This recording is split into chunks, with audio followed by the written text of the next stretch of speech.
Enter, enter, enter. Please, come on. Okay. Okay, welcome everyone to Rump session CHES 2025. We have an interesting program. First 30 minutes will be, let's call it a serious thing to discuss. And after that, less serious stuff to discuss. Victor will co-chair the session. He's here to make funny jokes. So expectations on him. At least trying. See? And then we see how it goes. And until when do we finish? So let's immediately start with the serious stuff. And for very serious stuff, we have the guys in the first row, Mike and Debdip, will talk about conference, I assume. Yeah?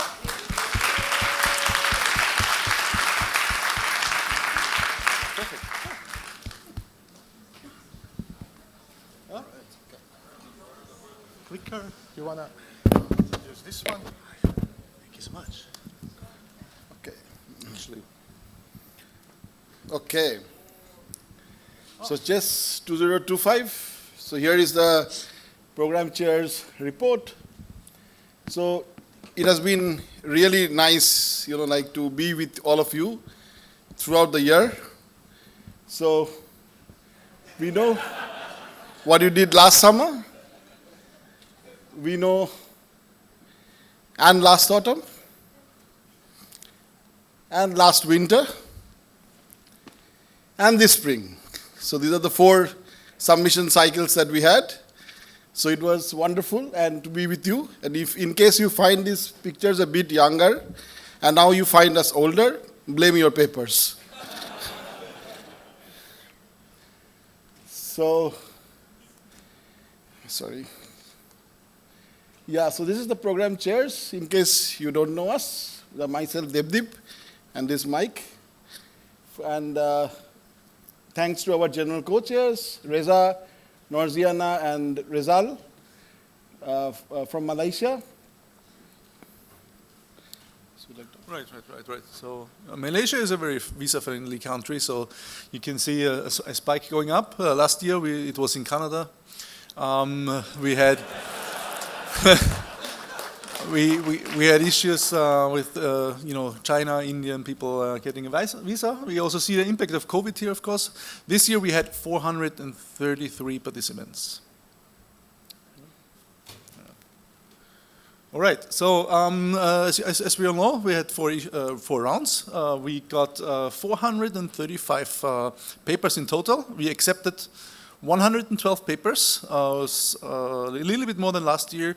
The number of papers that we got increased also significantly, so the acceptance rate is about 25.7%, a little bit lower than last year, but it's the number of submission of the papers is increasing. The acceptance rate of new submissions is 13.8%, similar to the previous years. We also have an acceptance rate of minor revisions. It's 98%, not 100. So there's still a chance you get rejected, also if you get a minor revision. Acceptance rate of major revisions, about 80%. So it's pretty high. And the acceptance rate of reject and resubmit is only 30. So. Max number of papers submitted per person was 13. That's actually much better than Usenix security. So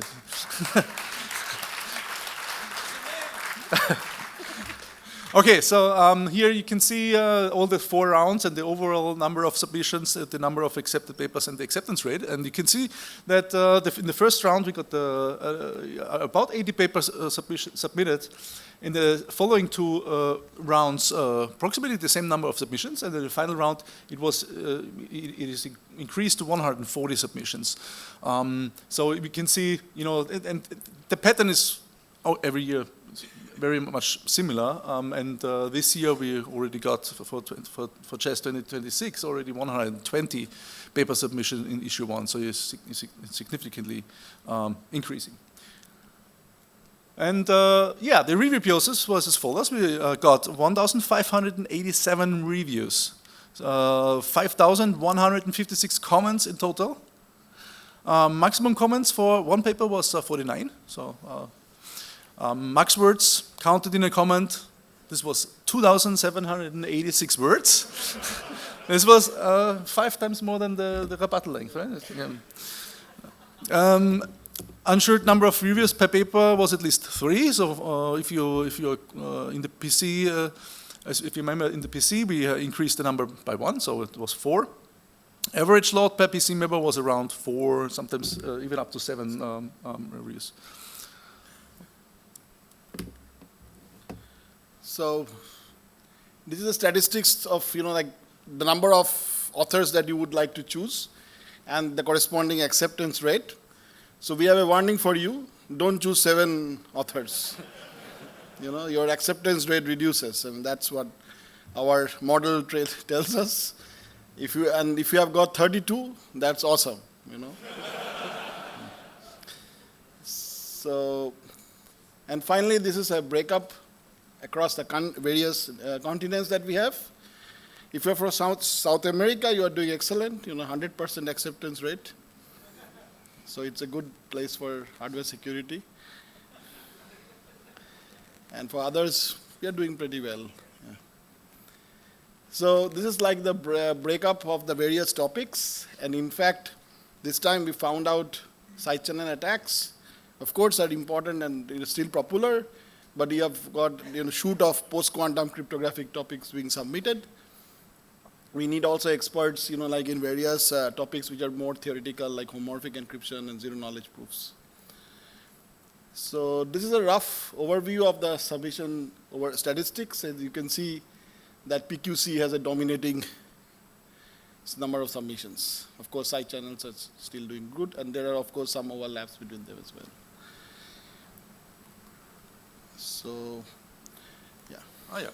We also had some outliers. Here's a few examples. This was a paper that we received. The title sounds really interesting. A new innovative way for embedded post-quantum encryption. That sounded really interesting. There was also a nice comment for us, feedback welcome. So we were really curious what this paper is about, and we opened it. So what was the innovative way of embedded post-quantum encryption? Yeah, it was an encrypted paper, and they forgot to send us the decryption key, so it was really hard to evaluate, so we had to reject the paper, of course. We had also 2 double submissions, actually. We had 2 members in the TPC who reported issues with other conferences, and there was one was submitted to CHES and also to NDSS. We, of course, had a very close look, and of course had to reject the paper on both sides. On the same was with ACNS. So tip from our side: don't make a double submission. Especially the number of TPC members is increasing, and the chance that you will get detected is very, really high.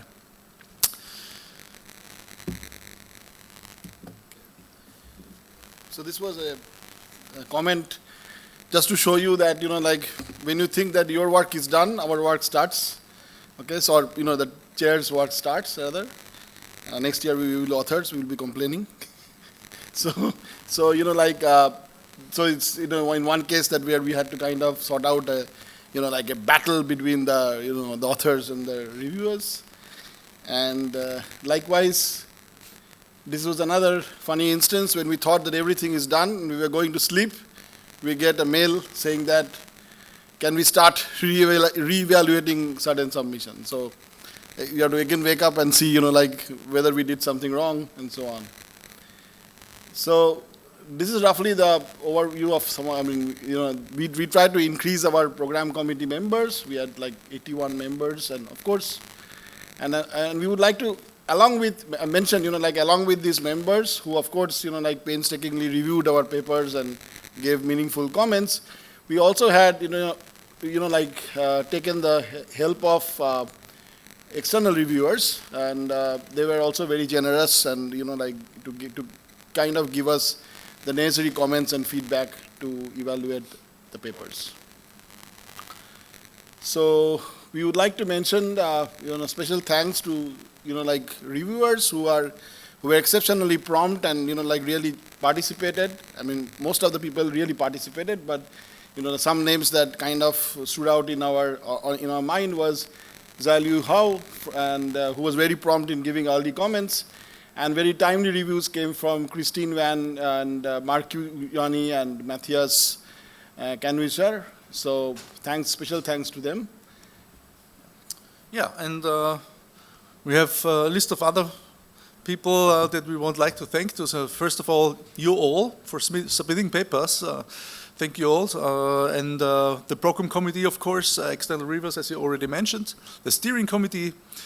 We had the artifact chair, Leonard Wouters, also with Colin in the background. We had the Rump session chairs, you guys. Poster session, Chichanok. Fantastic job. So please give her all them an applause. Thank you so much.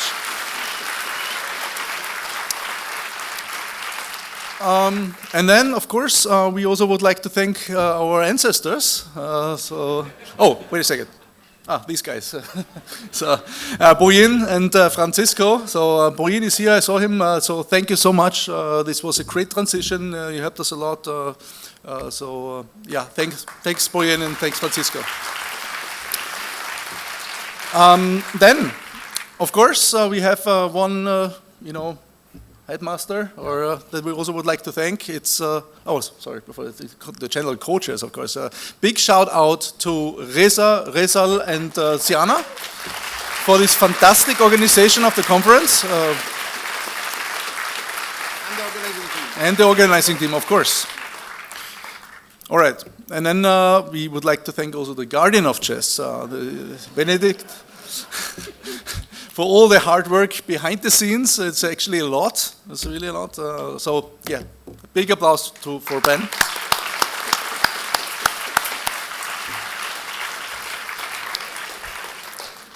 Also, we would like to thank our webmaster, Ruben. So he's thanks for making all these changes on the website. Also the last minute changes, we got a lot of them, and yeah, thanks for your hard work.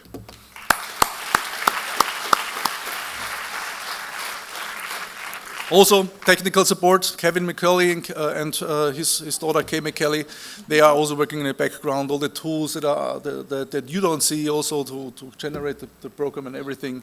Thank you so much. Yeah, and finally, thank you all. Enjoy the CHES Rump session and the rest of the conference. Thank you very much.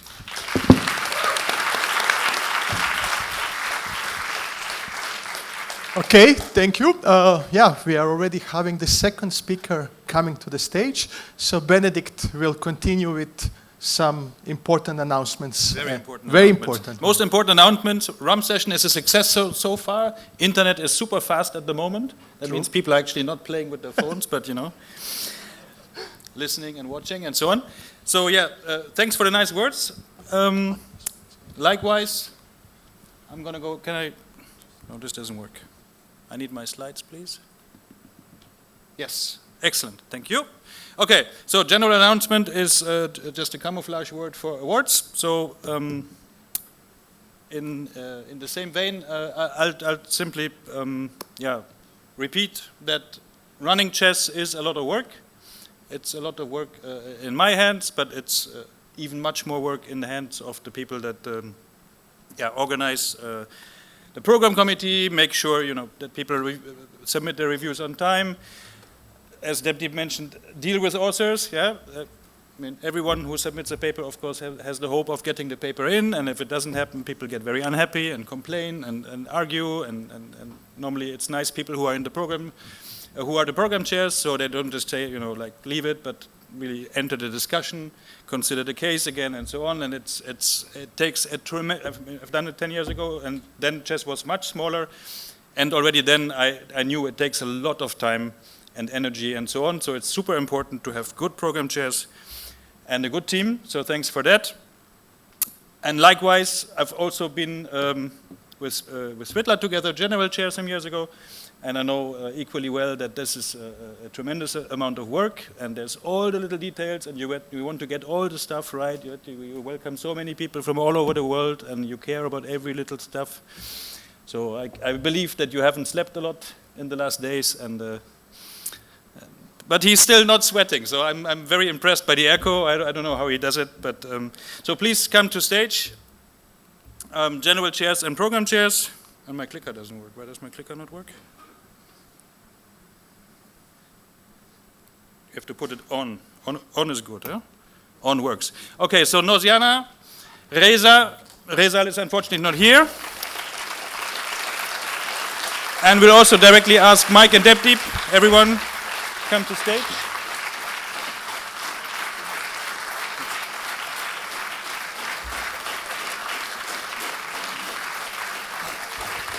So all blood, sweat and tears of 1 year. This is your applause. So we have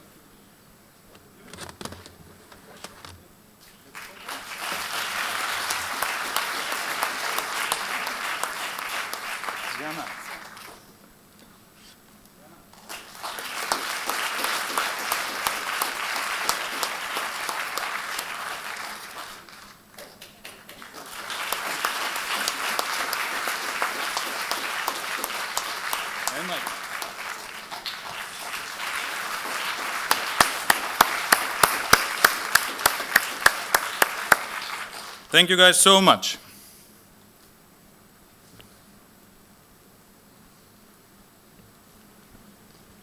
Do I continue in Okay, the same form? Okay. you did such a great job. We ask you to continue. Stay just and continue with slides. Yes. They are continue? amazing. Okay, excellent. Okay, so CHES artifact evaluation. I am not the artifact evaluation chair. That's one of my colleagues, Leonard Wouters, but he got a baby 3 weeks ago and he preferred to stay at home. Fair enough, I think that's a very good reason.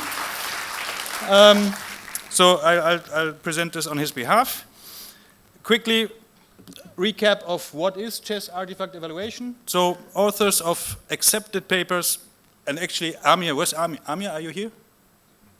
Yes, so he explained it after David Kenwright's nice talk, right? So artifacts is all about delivering your code, making stuff reproducible, making it easier for people to move the needle on instead of just reproducing what you already did.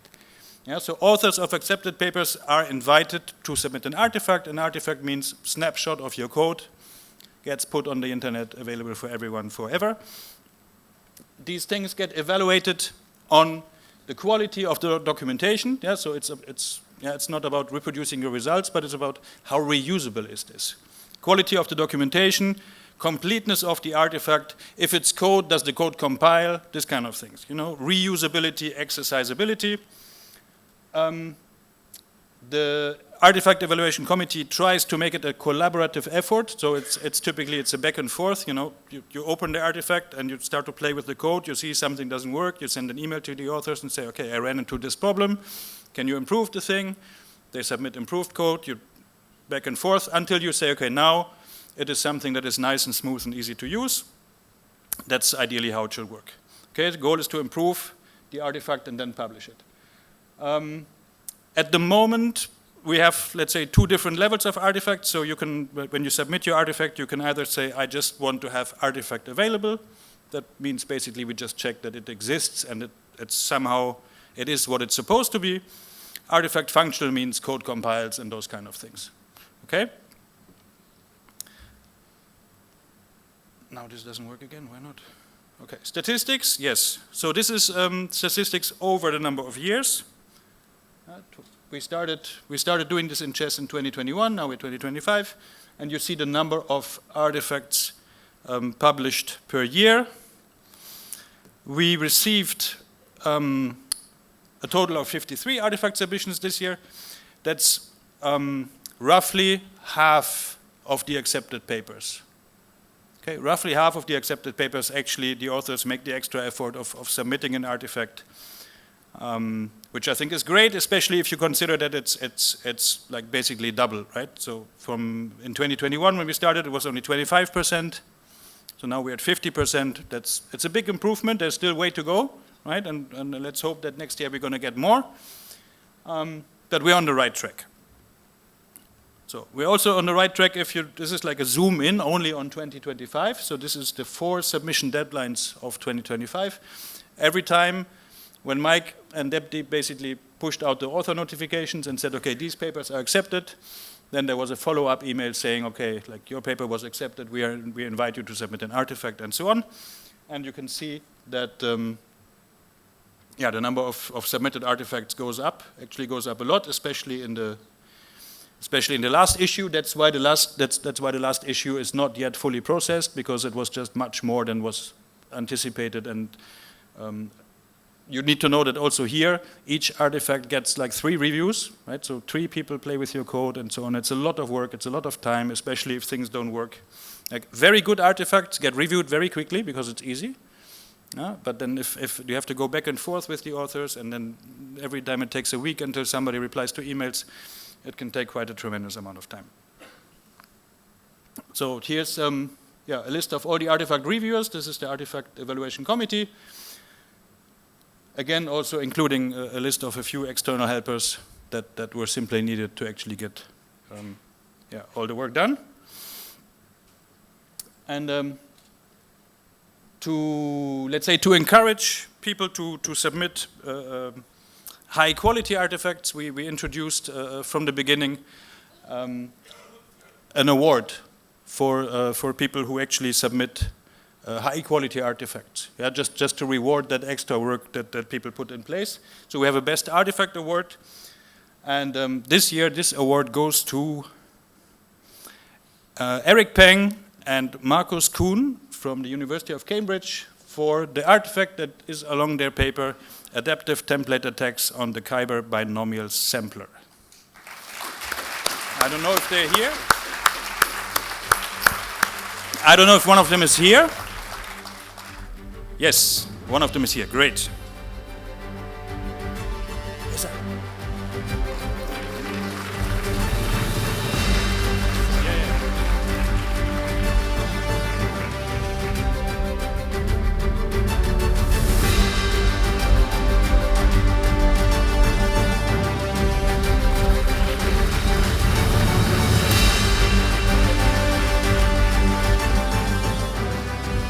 I'm done, right? Yes? Okay, but Benedict, before you leave, let's also thank Benedict. Apparently he's called CHES Godfather. Yeah? Okay, so let's thank Benedict. No reward for you, no nothing. So. Okay, and now, since we listened Benedict for 15 minutes, we take also 15 minutes break. And then we continue at 9:45 apparently. Yeah? So hope to see you after the break. That's the schedule, not my choice. Yeah? You all want to stay here and continue? Yeah? Can we do that? Just continue? Okay, then we are continuing immediately. Sorry people, but it's so cool session that we must continue immediately. Plus, probably some people want to go to bed. So now we have a funny session. Is it a funny? The first one, it's funny. Where is the... Now we are not prepared well. So, okay, let's continue straight. Jan, would you please to come, please? Ah, okay.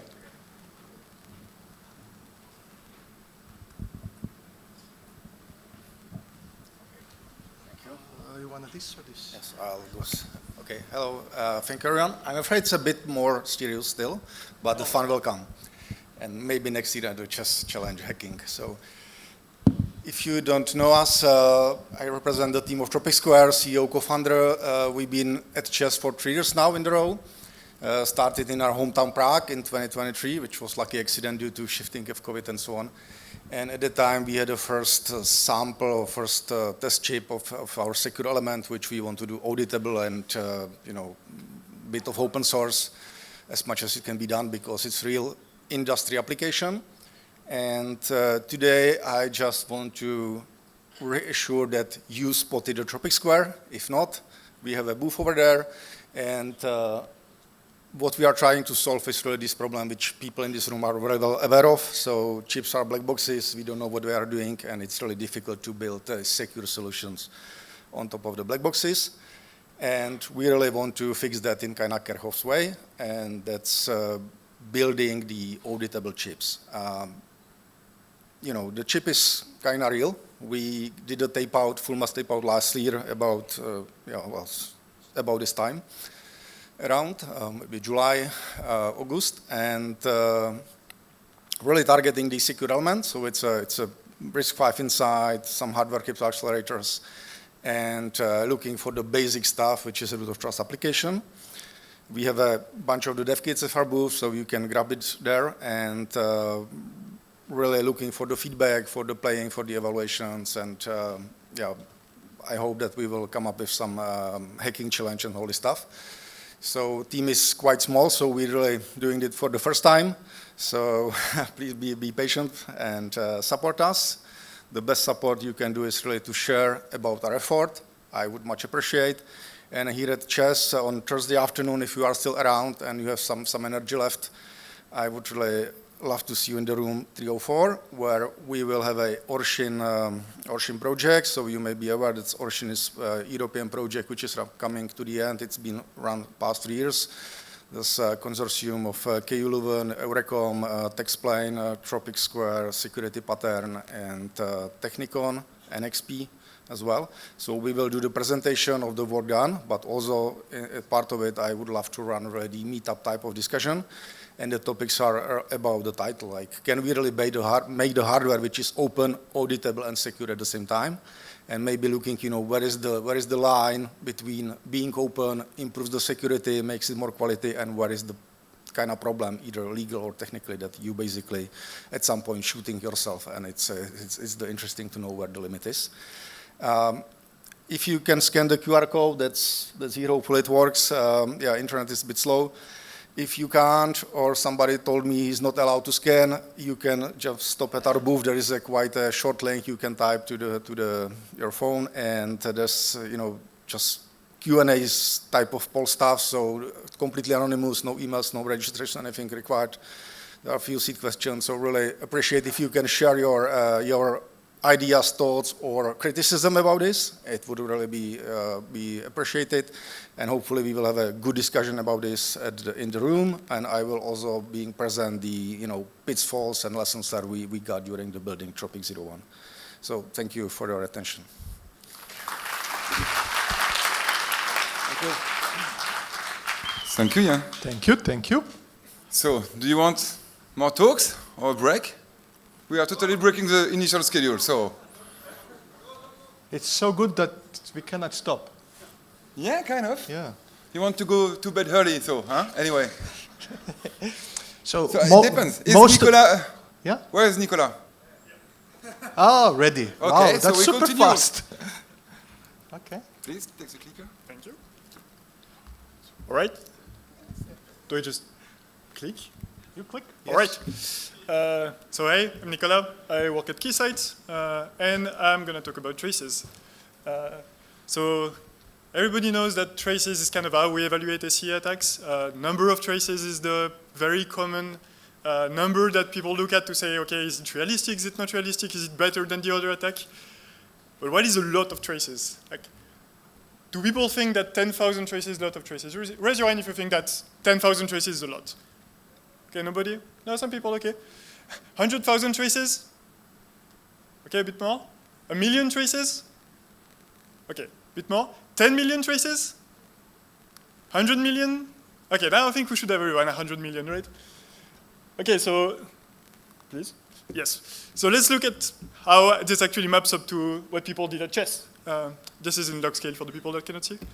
So we have kind of most people landing in the 100,000 traces, but there are some outliers, a couple of papers at like 1,000 traces, and also a paper that goes up to 250 million traces. Congratulations to Kozik. And now some authors will look at that and say that's not very fair, because in the two papers that have like a couple thousand traces, there's actually 2 outliers in the number of samples, because two of those papers, they have 2,000 traces. This is like the Chameleon and the Machilis paper, but they have more than 100 million samples per traces. So really, if we should be looking at the numbers, I think we should be multiplying them. So that's for CHES. Now, in Keysight, we are, for the people who don't know us, we are a certification lab, so we get third-party IP, and we have to evaluate them in following some certification guidelines. Some certifiers tell us that they want many million traces. For common criteria, it's usually in time, so roughly we work with a week of acquisition, and usually that lands us in the red area. So we have 500 million traces, sometimes with 10,000, 100,000 samples, and that's what we get to. That's what we need to acquire as fast as possible. And for anybody that has been doing acquisition, you know that communication is really the point that kills you. Like, you really want to be down to your device. Anybody that has used a scope knows that if you can do segmented mode, it's great. But recently we got a new toy to play, and I wanted to share some of the results that we get with it. Hello, please. I am clicking. Yes. So this new toy, it's a rack that has like a PCI Express connector in the back, and you can just slot things in it, and all the components talk together with PCI Express. So you can put a digitizer, that's your scope, you can put your computer, you can put storage, and you can just have everything communicate very, very fast. So what can we do with this type of stuff? We recently, on the off time, we were all working on a Raspberry Pi Pico challenge, which is a protected software IS. It's a very fun challenge if you want to look at it. And we are playing with the Pixie that we got recently. So we did like an acquisition of 1 billion traces with 10,000 samples, so EM traces, in 3 days. It's like 20 terabytes. And that's insane. Like, one of my colleagues did that, and when he said, yeah, I did 1 billion traces in 3 days, I was like, what the hell? And the other thing that you can do with this Pixie is that you don't need to store the traces if you can process them on the fly. So you can just acquire traces and then update correlation value or TVLA value. So we did like an EM scan, like a 10 by 10, with like 500,000 traces per spot in 3 minutes. So yeah, so that's the kind of thing that you can get with this tool. If you're more interested about it, like visit us at the booth at Keysight if you haven't already. And otherwise, we also always look for intern and analysts that like to work on SCA, faults, PQC, and regular cryptography, so talk to us as well. Thank you. Thank you, Nicolas. And just one more thing about your talk. With the code MARK, when I get a 5% discount.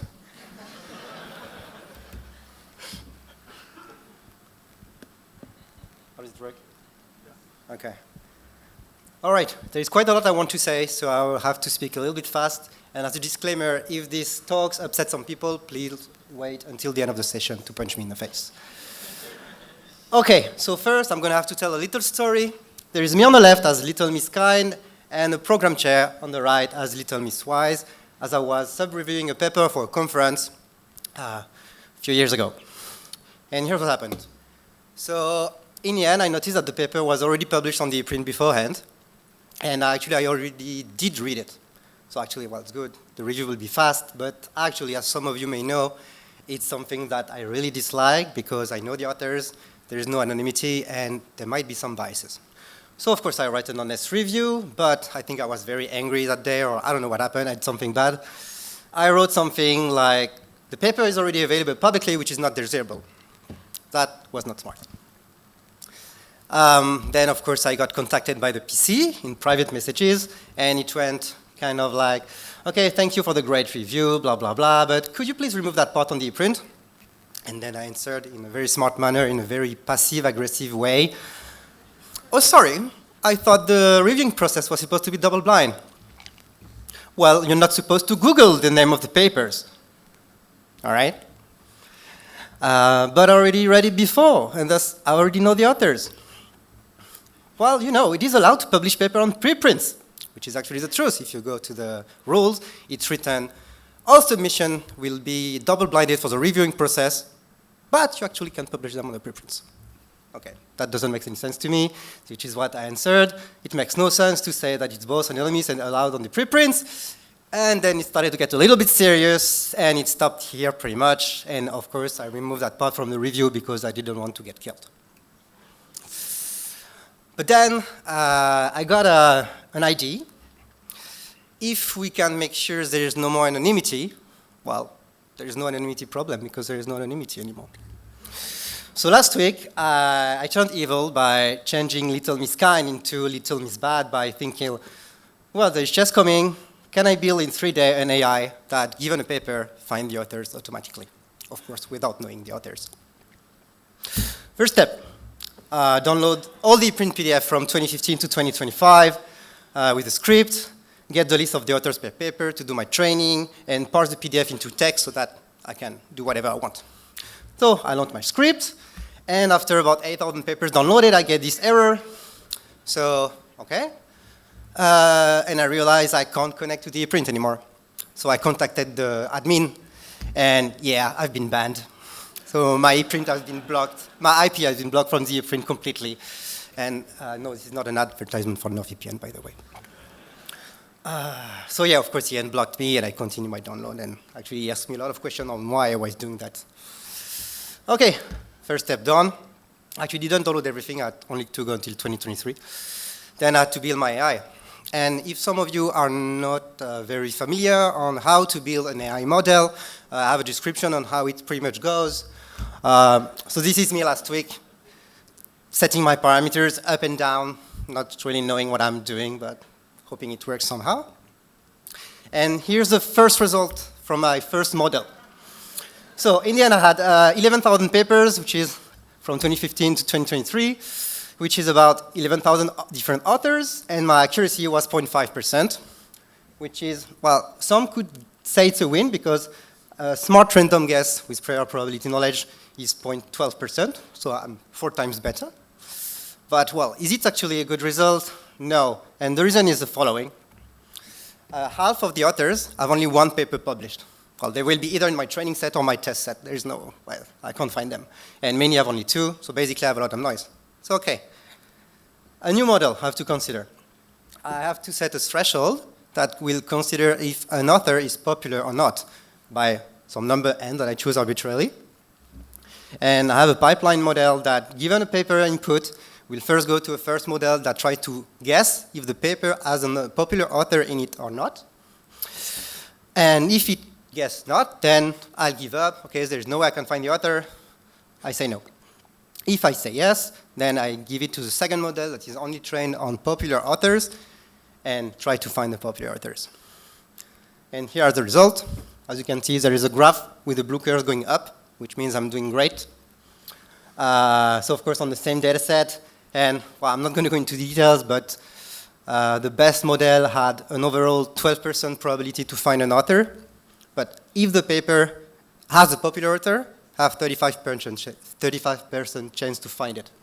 But of course, it's with you need to have at least 28 published papers, which is quite a lot, and it removes 2/3 of the papers. Then we went a bit further. We bought IACR.fr. It was only €6 actually. We wanted to buy .com, but it was 20,000 euros. So okay, maybe that's too much for a Rump session. So actually, you can try it by yourself. We set up the free model that you can access and upload a PDF. Actually, you can even upload a PDF with the name of the authors in it, because my parsing script will remove all the authors inside the text, and then it will actually not cheat. Well, trust me on that. So there is login if you want to use it. And at this point, I was wondering if I'm going too far or not. But yeah, you'll judge. So to conclude, did I ended up doing something that betrays all my ethics and beliefs because I'm very stubborn and I was upset? Yes. Am I bad at AI? Yes, but 3 days only, not knowing what I'm doing, and still achieve a 12% overall probability, which is much better than random. I take it as a win.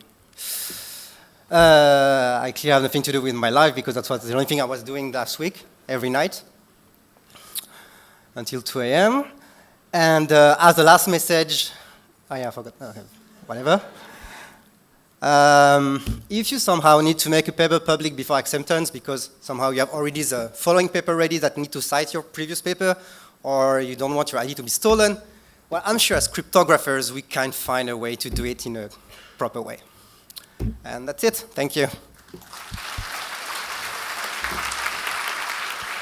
Okay, but think about this from the other perspective. You can end up on Roman's popular author list. That's not bad. One more? Yeah. Is Navin around? Because today is a special day in the place we spend the whole week for the CHES conference. Now we are getting serious. If more local people want to join, Yes. you are welcome. Not everyone at once. Take crew, please. Okay. Oh, nice crowd. Okay. So, anyone from France? Can I get a woo? Woo! Okay, okay. From Korea?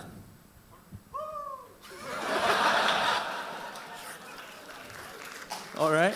Okay. From Singapore? Okay, quite less. China? Okay. From Malaysia? Okay, okay. So today I'll, Today I'll not be doing something technical. So let me introduce myself first. My name is Navin, and I'm from the Malaysia Cryptography and Technology Management Center, which is just newly established. Actually, we have our booth right in front of the registration counter. So may everyone come to visit, and perhaps we can, arrange a collaboration with all of these institutes and organizations from all around the world here. Okay, so that is the ad part. So now to the serious part. Okay, so since today is actually Malaysia Day, where today is where Malaysia is formed by merging the east part and the west part of Malaysia, and I'll be singing a song. Okay. Okay. And this song is from the Queen of Pop of Malaysia. Once the Queen of Pop of Malaysia. She has been dying, not dying, sorry. She's not that active in the music industry already. Yeah. Okay. So the title itself is going to be in Malay. So I have a puzzle for all of you. Can you all guess, at the end of my singing, can you all guess the name of the title in English? Okay, so the name of this song is called Aku Cinta Padamu, and it is sang by none other than Siti Nurhaliza herself. So with that said, let's go.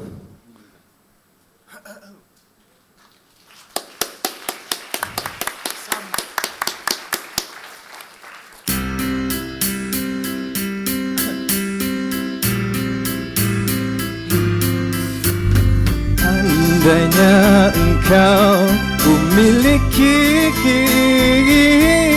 terdahulu sebelumnya, andai ku curah rasa hati, mungkin kini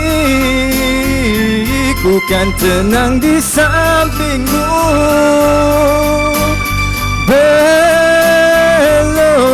puas ku menikmati kesan kasih sayang, kau terpaksa pergi. Ku terus dicintai, walau bisikanmu azimat berduri. Bila cinta berbunga jadi air mata di jariku. Betapa ku cinta padamu, katakanlah kau cinta padaku. Sematkanlah ku di hatimu, walau di mana berada, ingatku dalam doamu, ku lekati dengan cinta suci selamanya. Oh, oh, oh.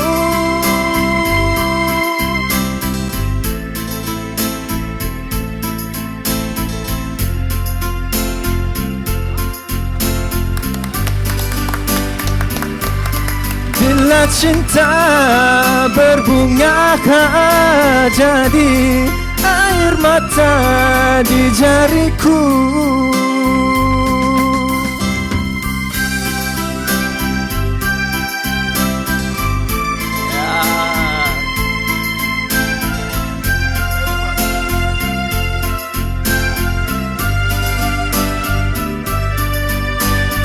Sematkan lagu di hatimu, ku walau di mana berada, ingatku dalam doamu, ku gemerlapkan jiwa, semikanlah cinta. Semoga kau dan aku akhirnya bersama. Aku kan menunggu walaupun 1000 tahun lagi. Oh,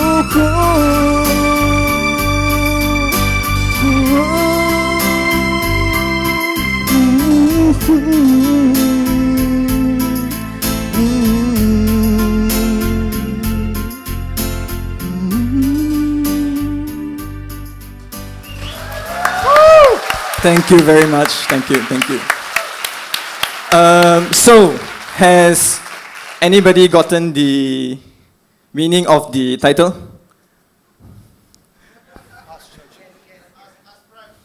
Ask French. Victor, have you?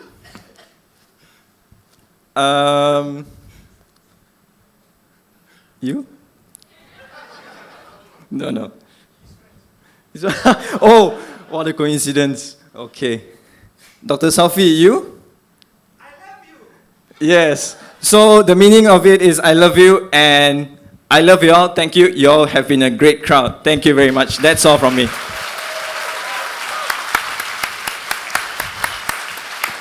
Okay, this was unexpectedly good. I even saw some people crying. But now we need really to do a break. Yes. He needs to go to the toilet, so. So 15 minutes break. Yeah? And we continue at 10:10 apparently. Yeah? We will ring a bell. Okay. I think we are ready to continue. It's nice to see so many of you returned. That gives us no pressure whatsoever. So now we have a third session, a second funny session, not so funny, where we have a couple of talks, and yeah, this is already the first one, I presume. Yeah. And the speaker is already. Oh, Morgan is already here. Super fast. I speak as well. Okay. Morgan, take the clicker. Okay, thanks. Please. All right, it's too high for me. Okay, better. Okay, so tonight I'm going to share with you a personal testimony of being the only side channel person in a research team, and beware that this is a lattice edition, whatever that can mean. Other way around.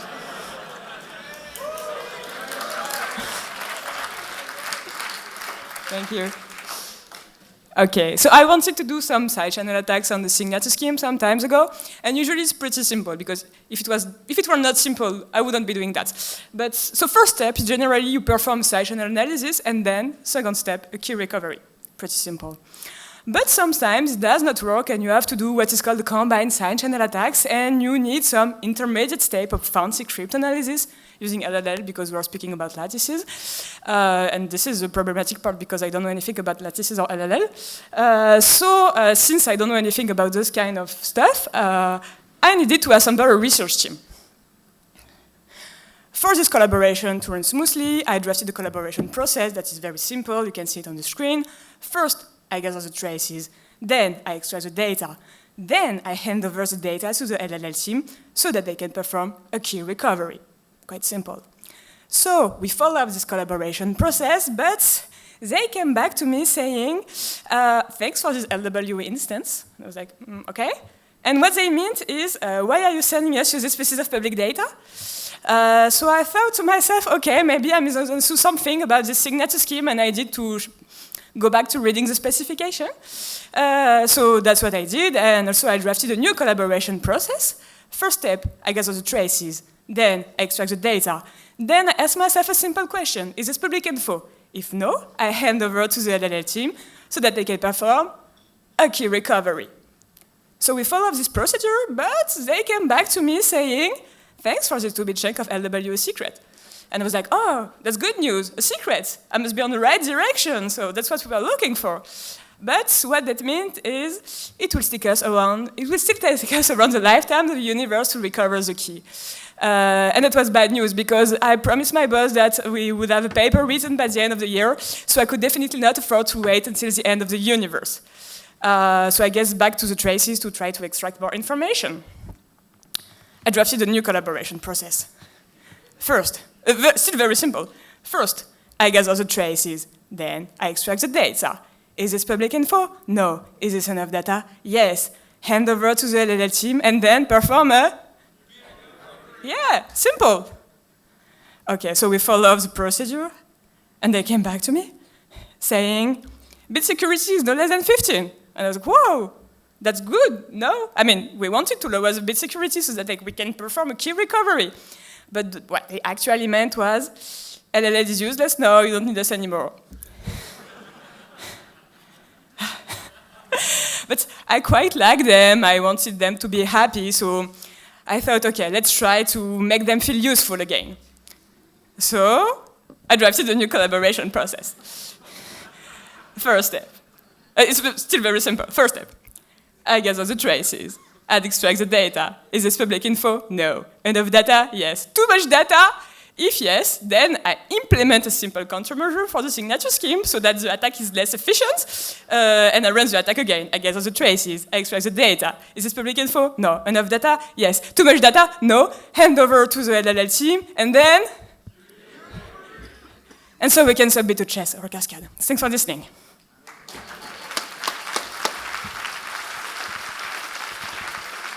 Thank you. The new speaker is already too fast for me to read. Wait. Victor, what's the next one? I closed the tab.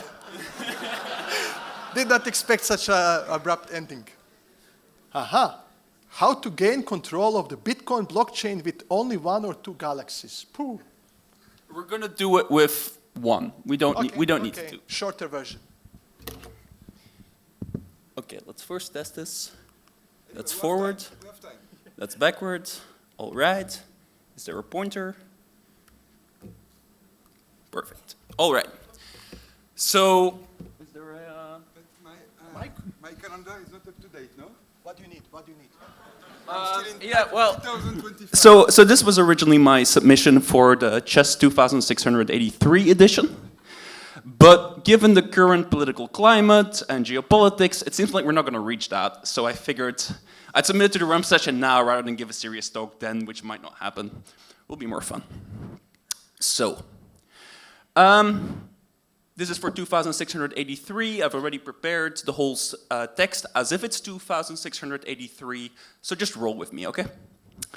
So we, the Confederate hegemony of exogalactic stars, we only control 1 galaxy. And the bastard Muskian, Bezosian, and Gatian empires, they control millions and millions of galaxies, billions even. And this is a problem because that means they can mine blockchain much better than me. They can mine Bitcoin amazingly fast.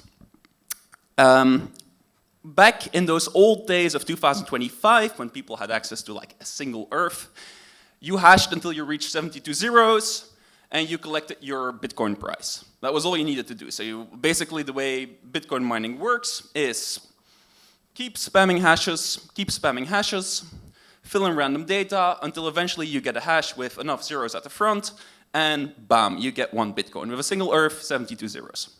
Now in the year 2100, when we started using entire stars for this process, hash until 100 zeros, and bam, you've got a Bitcoin. Those were the good days. But these days, we're using the entire galaxy for mining Bitcoin. We're using all the stars, and you need to hash until you reach 216 zeros, which only really works if you already have like a couple billion galaxies lying around, and we only have 1 galaxy. So, here's my proposal for defeating those bastard Muskians. What we need to do is go back to a very old technique from like 1995, and it works a bit as follows. So what are we hashing exactly? Well, we're hashing the previous hash block, then we attach some constants to the back of this previous hash block, and then we fill in a random 256-bit value. And that random 256-bit value, we keep spamming new 256-bit values in there until the hash has enough zeros. And then you pray that you get enough zeros, and if we have enough zeros, we gain ourselves a Bitcoin, which is enough to buy, you know, a couple planets these days. Now, the first part, they're all zeros, so they're constants. And then we have that little itty-bitty piece there, which these days is 40 bits, of which we have no control, and then all the rest are constants or things that we fill in ourselves. And then we can use this 1995 trick, these things called rainbow tables. It's back when people used passwords. Instead of uploading your whole DNA to a door, you would type in a couple of characters, and this is what they called security back then. And the thing with these rainbow tables is that you could do something called the time memory trade-off. Now imagine you decide to mine Bitcoin by trying every single possible hash. Well, that means you need a whole galaxy. You need 2 to the 216 tries, effectively. If you mine Bitcoin by baking a very big table, you need to carve up a couple of planets worth of storage space. Because you need 2 to the 216 memory. You're going to store every single possibility, every single possible hash that's out there that gives you enough zeros. What you can also do is use something called rainbow tables, and then you only need to do 2/3 of the effort for both compute and memory, which is a lot shorter. Now, you can't do this entirely, because you have this problem where you don't have control over those last 40 bits. But that's okay, because you could just repeat this process 2 to the 40 times, and it's fine. So, instead of this, you have to do 40 bits extra work. But in the end, your result is, your memory use is basically just convert only a single planet into DNA. That's enough storage, that's all you need.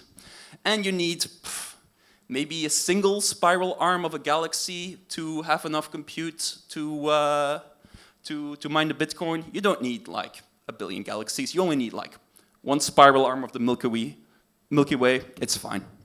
Thank you. Thank you, thank you. Thank you. Okay, so after some singing in the previous session, now there will be some dancing. No? Yes? Apparently. Let's see, let's see. But the title is, what? Oh, come on. Yes. See? Limbo dance. Yes. Okay. Hello. My name is Seung-Jun Baek from Kookmin University in Republic of Korea. Today, I'd like to share our research on optimizing AES box circuits, and I will present it through the metaphor of a limbo dance. In this analogy, the limbo bar represents the logical depths of the circuit, and the man trying to pass under the bar represents the AES box. Now, let's take a look at the man passing under the bar from a bar of various heights. First, in 2010, this man passed under a bar with depth 28. And in 2012, he cleared a much lower bar with depth 16. Further improvements followed. And in 2015, he went under depth 15. for quite some time after that, there was little progress until he finally cleared the bar with depth 14 at this very conference. I'm done here. But recently, this man has gone 2 steps further. He successfully passed under depth 13 and even depth 12. And this is still ongoing work. There remains room for further improvement. On the slide, you will see stars marking our contributions. For the depth 13 circuit, we achieved lower gate complexity than some of the more recent circuits with higher depths. Now, the big question is, can this man eventually sleep under a single-digit depth bar? He may look like he's struggling, but please stay with us for more rounds of this limbo game in the future. So please cheer for this man. Thank you. Yeah. Thank you. Okay, and you know how it says we save the best for the last. Well, we failed, and Ton, yes. But we expect great things from you now. Thank you, Stepan. Okay, thank you so much. Yeah, this talk is going to be about music in Rump sessions. So some people like to do that, but then there's the common vibe that if you do a song in a Rump session, you're guaranteed to win. This is not fair. This is stifling competition. So this work is essentially about inserting music safely into IACR Rump sessions without having all those negative externalities. And to do that, we conducted a systematic study, and we built a quadrant because we researchers really like our quadrants. So we have music, no music, hilarious, technical, and so some hilarious musical songs were submitted. So the infamous SHA-3 song, the SIDH parody, and those ended up winning the Rump Session Awards. And that I feel that this is the reason why some people are having this stereotype. But if we complete the quadrants, so we have legendary, hilarious talks like embedded hardware blockchain, the baguette attack, AI versus intern, properly hilarious, but whether you win or not is a bit of a coin toss, right? And I feel like that is also where some of the frustration is coming from. Then you have technical no music. These are important for the session and important for our community, but not really award getters.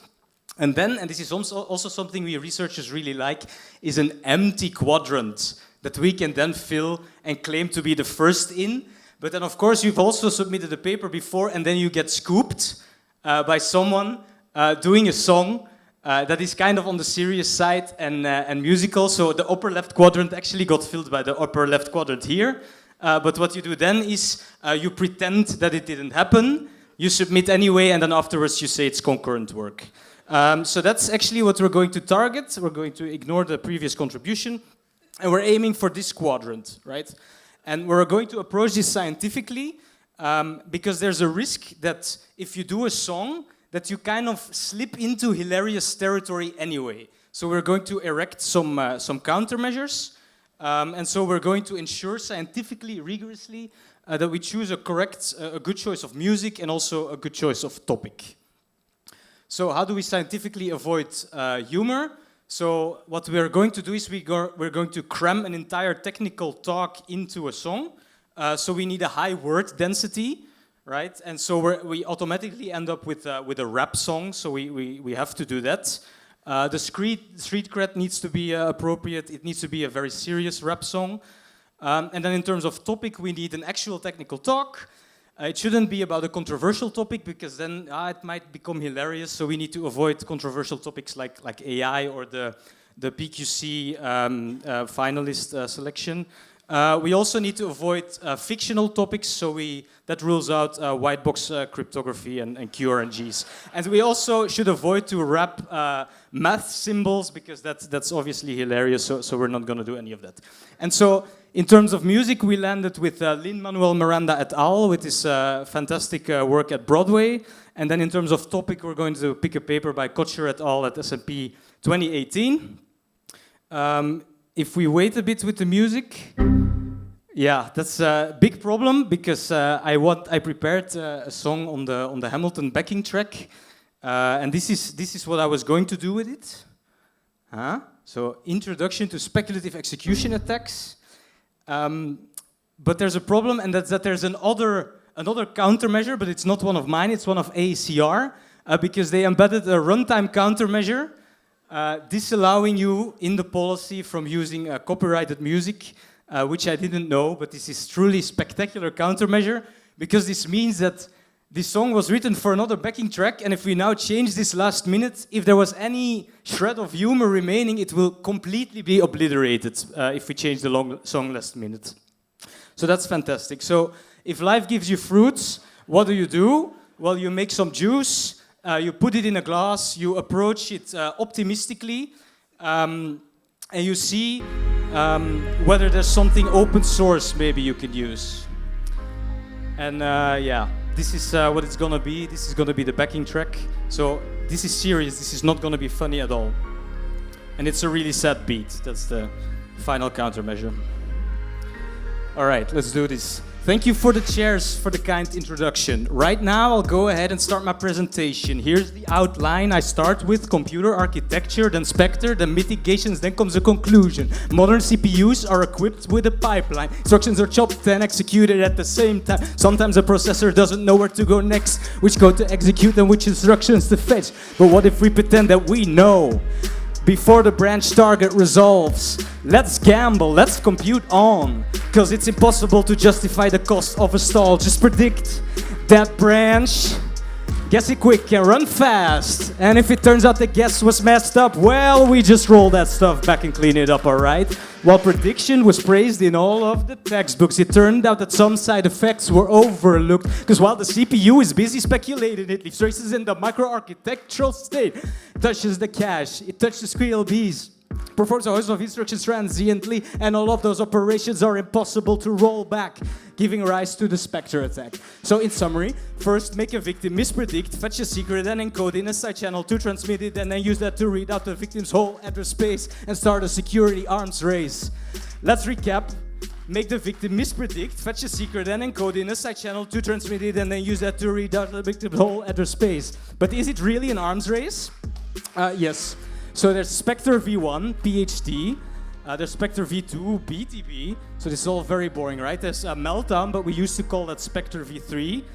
There's Spectre V4, SSB, there's Spectre V5, RSB. Should we worry? Yes, I'm sorry, because it can read out of kernel memory and it can break out of sandboxes and virtual machines. But how to mitigate a threat so pervasive without giving up all that precious performance? Offense for V1, for V2, Rutpoline, or EIBRS to protect privilege boundaries? Initially that seemed fine, but then we've seen red bleed. And BHI, so there's more isolation needed. There's holes in IBP, BHI can be done natively. Whew. First, make a victim mispredict, fetch a secret and encode in a side channel to transmit it, and then use that to read out the victim's whole address space and start a security arms race. Let's recap. First, make a victim mispredict, fetch a secret and encode in a side channel to transmit it. You can leak data in so many different ways. Why don't we pick up the pace? And that's why I'm looking squarely at you. We need more folks who understand these issues through and through. This battle ain't over, more bright minds are needed. There's specters all around. Together, let's defeat them. Any questions?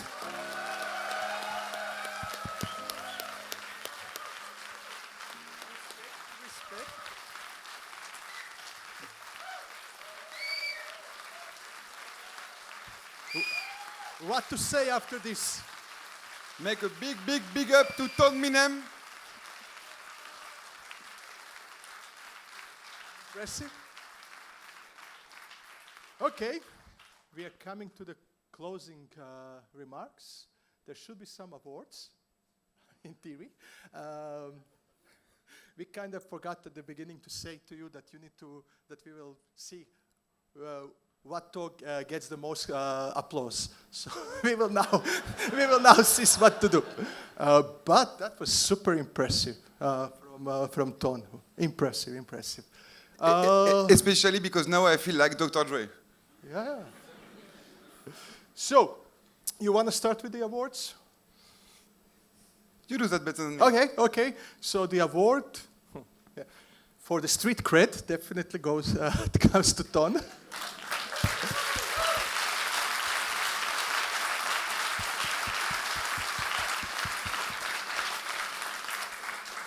The award for the most beautiful open source project goes to Jan.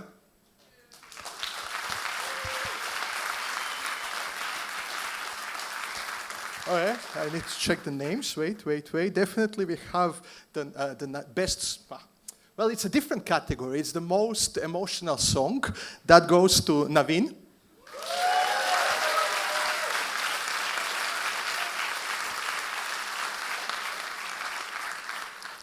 The award for the fastest traces acquisition guy goes to Nicolas.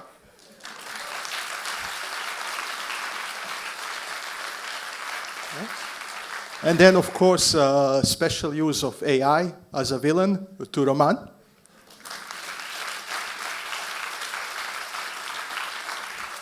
You can see the team here. Everyone is getting awards. So, next one. So the funniest LLL user goes to Morgan.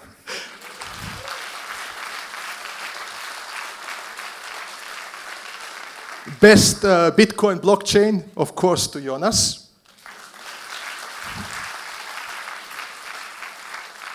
And we have the best dance act. Of course. Yeah. Thank you, June, for the best dance performance. So, did we forget anyone? No? I don't think so. Okay. Cool. So, I think we will get the award as the fastest Rump session ever. I don't know what happened. But we hope you had fun. But some people are happy about that. Some people who are basically already sleeping. But let me tell you, many of you probably know Shivam, who is currently... you are here. Damn it, you are ruining my story. But okay. So Shivam, when he saw that I'm a Rump session chair, the first thing he said, why did you accept to be a session chair? Aren't you already sleeping at 11 commonly? And I said, well, I will stay. But see, we made it shorter and I managed to stay awake. So that's always success. And what else to say? Yeah, and also Shivam asked me, why do you accept? So we want to be able to go to some bars early. Sure, that's for sure. Okay, I think we are officially done. We have no more jokes. I had some more jokes, but I was warned they are not politically appropriate, so I have no more jokes. And that being said, thank you for being an amazing audience. And see you tomorrow for a full day of another amazing CHES day and gala dinner in the evening.